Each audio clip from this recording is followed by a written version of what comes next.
बस यार LinkedIn scroll कर रहा था, एक पोस्ट दिखी, कोई मॉन्स्टैक डेवलपर था जिसका 18 LPA का पैकेज लगाया। सबसे चौंकाने वाली बात पता है क्या थी? उसका जो एक्सपीरियंस था ना वो सिर्फ 2 साल का था।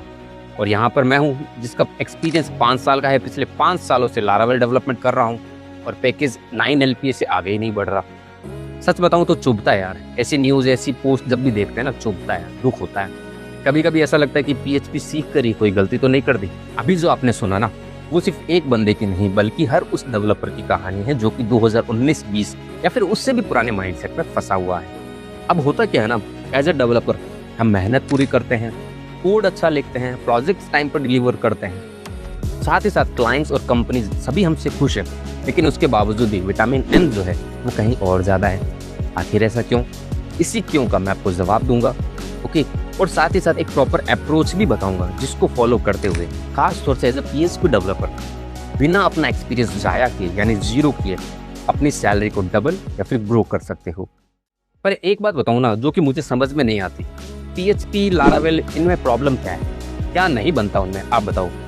ई-कॉमर्स एप्लीकेशन बहुत अच्छी बनती है, कोई CMS एप्लीकेशन, CMS नहीं मीन्स कोई CRM एप्लीकेशन बड़ी अच्छे से बन सकती है। इसके अलावा आप किसी भी रिक्वायरमेंट को लेके आ दो, सब फुलफिल होता है उसमें।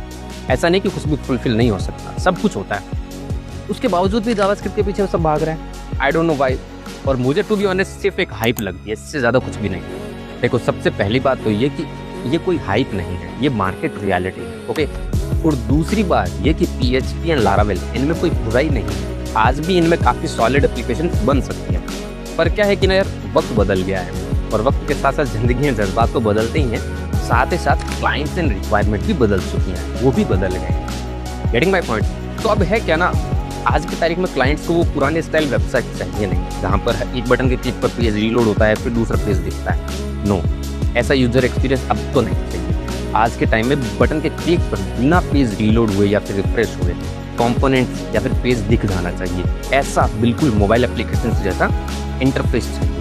तो क्लाइंट्स क्या है ना, ऐसे यूजर एक्सपीरियंस के लिए एक्स्ट्रा पे करने को भी रेडी है। ठीक है यार, मान लिया अपग्रेड करना जरूरी है, मैं मना नहीं कर रहा, पर ऐसा नहीं कि मैंने कोशिश भी नहीं की। मैंने स्टार्ट किया था React.js को सीखना, पर मेरे दिमाग का दही हो गया, सही बताऊँ ना।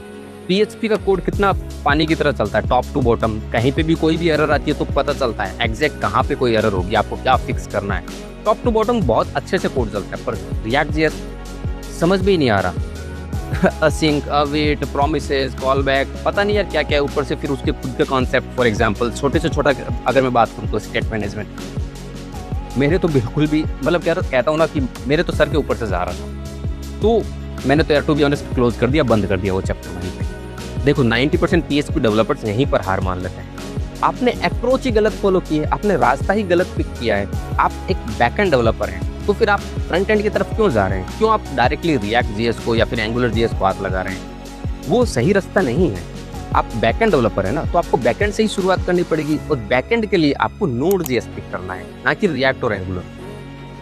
Node.js पर वो तो बैकएंड है, मुझे तो फुल स्टैक डेवलपर बनना है ना, तो PHP तो मैं ऑलरेडी कर ही रहा हूँ, बैकएंड आसानी से कर लेता हूँ, और फिर से Node.js की तरफ जाऊँ तो फिर मैं फुल स्टैक डेवलपर कैसे बनूंगा?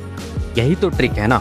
Node.js क्या है? कुछ भी नहीं, जावास्क्रिप्ट है जो कि सर्वर पर चलती है, बिल्कुल PHP की तरह। हमें 15-20 दिनों तक कम से कम फ्रंट एंड को टच नहीं करना, ना ही React को ना ही Angular को।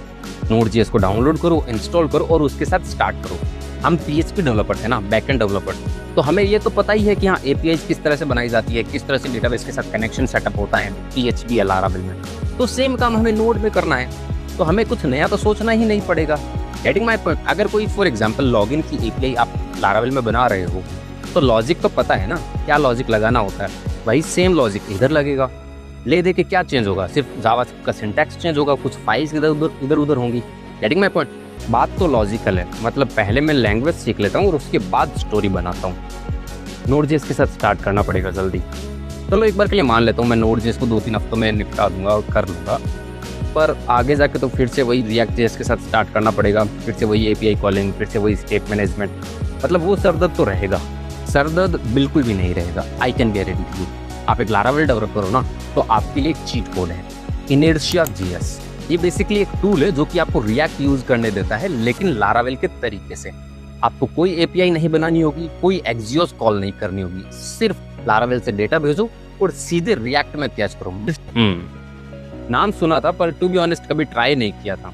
और अगर ऐसा है कि मैं लारावेल को यूज करते हुए रिएक्ट सीख सकता हूँ यूजिंग दिस, फिर तो इसको ट्राई करना बनता ही बनता है, राइट। और इससे मुझे पर्सनली ऐसा फील हो रहा है कि मेरी स्किल्स जो हैं या फिर मेरा जो एक्सपीरियंस है वो बिल्कुल भी ज़ाया नहीं होगा। तो रोड मैप जो है वो बिल्कुल सिंपल है। सबसे पहले डरना नहीं है, दूसरा फ्रंट एंड को हमें टच नहीं करना, और तीसरा Node.js से हमें स्टार्ट करना है ताकि हम जावास्क्रिप्ट के साथ और ज़्यादा कंफर्टेबल फील करें। और जैसे जैसे कंफर्टेबल फील करोगे आपका कॉन्फिडेंस ऑटोमेटिकली बिल्डअप होने लग जाएगा। और React.js को सीखने में अगर दिक्कतें आ रही हैं तो हमें Inertia.js को पहले पकड़ना है, उसके साथ कंफर्टेबल फील करना है, then we can start with React.js।